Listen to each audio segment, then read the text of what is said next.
আমি মনে করেছিলাম যেহেতু দ্বিতীয় জীবন পেয়েছি, আমার পরিবার, আমার সন্তানরা আমাকে 8টি বছর পায়নি, তাদেরকে নিয়ে দেশের বাইরে চলে যাব। যেই দেশ আমাকে অধিকার দিতে পারে না সেই দেশে আমি থাকবো না।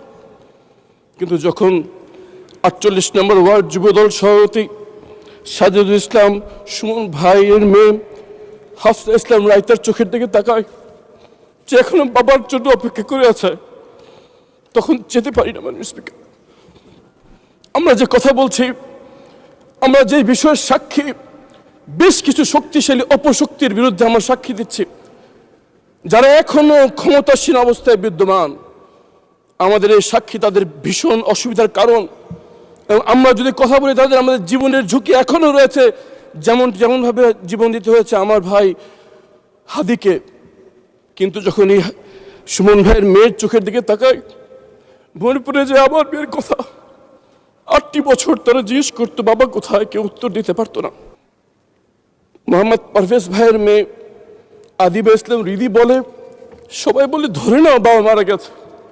বাবা কি কোনো অঙ্ক যে ধরে নিব বাবা মারা গেছে? মাননীয় স্পিকার, এসব অসংখ্য মেয়ে, মা, স্ত্রীর চাপাক্ষ চোখের পানি, ক্ষোভ এখনো বিদ্যমান। এই রাষ্ট্র তাদের কোনো জবাব দিতে পারেনি। মাননীয় স্পিকার,